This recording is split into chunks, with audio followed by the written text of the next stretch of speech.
Hello everyone, I'm Sneb and welcome back to another raid review. I'm the leader of a guild called the Skane Gang, or SG, and this is one of our static teams. We have over 95 teams as of the time of this video, and I'm looking forward to seeing what Team Exactness has got for us. They're doing HFT progression, so that's Heart of Thorns raids. This is Wing 1 and the final boss, Sabetha. I really enjoy Sabetha because, well, it's a little bit tricky. It requires some coordination, it requires some, some planning. And we'll see how folks do here. Really excited. So let's see who is doing the... Okay, good. I wanted to make sure the mech was going to do this. So the mechanist should pretty much always be the one doing flat kite in most groups, because your mech can actually sit on the group and just give boons and you're good. So once you get really, really good at this mechanic though, see how the flak just came out there? What you can do is actually teleport in, give some more boons, and then just walk back out. Or use your Elixir Gun 4 to jump back out. So right now you can actually be in on the boss. Oh, that was a little bit... if you could be a little bit snappier there, I suppose. I guess that's some feedback. You could be a little bit snappier there, but it was kind of an awkward spot for the thing to spawn. I would say that you're a little bit far away. Yeah, so now you're going in because you should at the in-betweens here. Looks like your cannons are pretty good. If you're trying to get faster and you're in an experienced group, you should skip the first cannon because honestly, one cannon being up matters very little. So a couple people just died there. Yeah, somebody's going to die to the flame wall. Your team is too spread out. They need to be stacked. If it helps, what you can do is put a marker on someone and just say everybody should be stacking on that person. But from what I'm seeing, people are kind of all over the place. That's going to make your boons a little bit worse. It's going to make people panic when some of the mechanics happen. I would also make sure that everyone on your team understands how some of these mechanics work. I'm sure, I mean, this is a pretty experienced team, it looks like, but I would make sure everyone understands how the bombs work. For example, proximity. You can actually choose who is going to get those bombs based on proximity. Whoever is closest to Sabetha is the one who gets that little timed bomb that you have to run off the group. If you're struggling with that, because it looks like a couple people went down because of that, you can pick who's going to be closest and you can tell everyone else to stand a little bit further back. That also helps if somebody's ranged DPS because they can kind of walk backwards to keep doing their rotation. When that occurs, just something to think about. Looks like otherwise you're doing pretty well. It looks like maybe one cannon was missed, but again, that doesn't really matter that much. It only matters if you're really going for it and you're wasting a lot of time on it. CC looks good on Knuckles. That's always a problem for a lot of groups. Curious, very curious. Yeah, it looks like you're doing lots of healing. That's good. As you get more comfortable, you can even go to one healer here. Just kind of fun. That heavy bomb's probably going to blow up. Oh, he barely got it in time. That's positive. Cannon's going to be killed. This is good. And now you're going to burn Sabetha down. Excellent job. Okay, not a ton of feedback for you here. It looks like everyone's doing pretty well. Okay, I lied. I have some feedback. You're not getting very many of the green bombs. I'm wondering if this is because you're not quite sure where you should stand to bait them. So yeah, there you go. You got one. So for context, let's think about that. Actually, this is very important. Let's rewind a bit.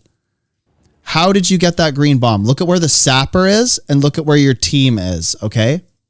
Sapper versus the team. Look how you got the bomb. You were within 1200 range of the sapper.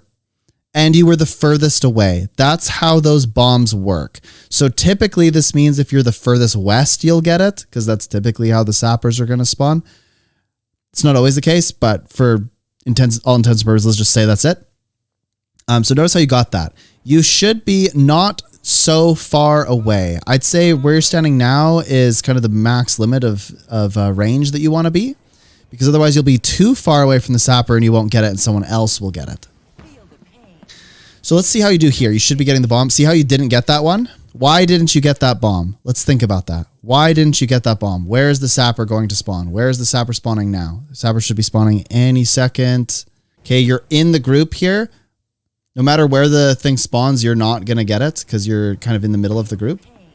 Let's take a look again. Who's going to get it? Is it going to spawn in just a second here? Yeah. Okay. Look, they got it. Look at where the sapper is. So you were close. You were close, but I think you might have been out of range just slightly. Yeah, I think you were just out of range, maybe. Could have been the case. Hard to say. I'm not getting the greatest angle on this, but... Yeah, or there's also kind of a bit of a delay, so perhaps that person was there. Again, it doesn't really matter that much, but if you are trying to bait those, you should consider that you want to be a little bit more west and not so far on the edge. I think you're moving a little bit too much here. I would be moving quite a bit less. I only move when I need to move. I think it's a bit of a habit for all Guild Wars 2 players. We look at this stuff and we go, oh, like it's dynamic combat, so I want to be moving all the time.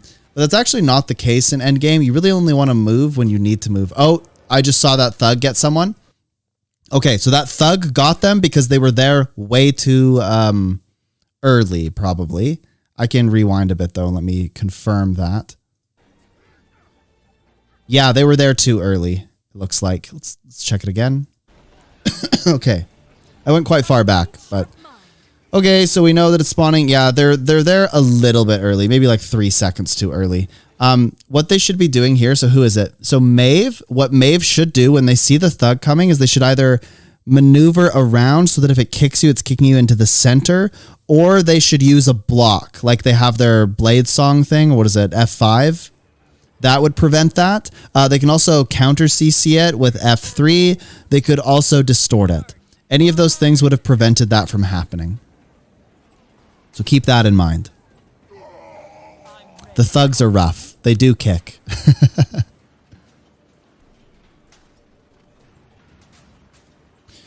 Otherwise, looks like this is going to be an easy kill now. Yeah, you're quite far away. Well, I mean, it's not like the worst thing in the world. Like, this is fine. I just never go on the wooden part. Like, you're standing right on the wooden part. I'm usually in between the wooden part and the boss. So kind of few steps closer. Where you are now, right? Yeah, there. That's usually where I stand the whole time. That'll help you get some of those green sapper bombs a little bit more. But yeah, it looks like you're just going for the kill now. This is the right play.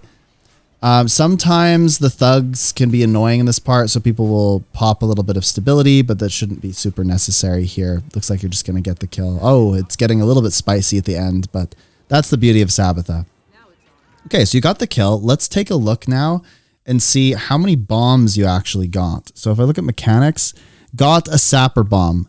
3, 2, 1, 5. Wait, where are you? Wait, which one are you? I have to go back and check. Oh, there you are. Fro. Okay. Let's look at the mechanics. So you're Fro. So you got 4 of them. That's not bad. But let's see if we can't get you baiting those a little bit better. What this means is you need to be in position, but also all of your teammates need to be positioned better. It seemed like people kind of panicked a little bit and would get a little bit spread out. Stack, stack, stack, stack, stack. This is key. Timed bombs. Got a timed bomb. See, it looks like people are kind of all randomly getting it mostly, but it's whoever's closest, right?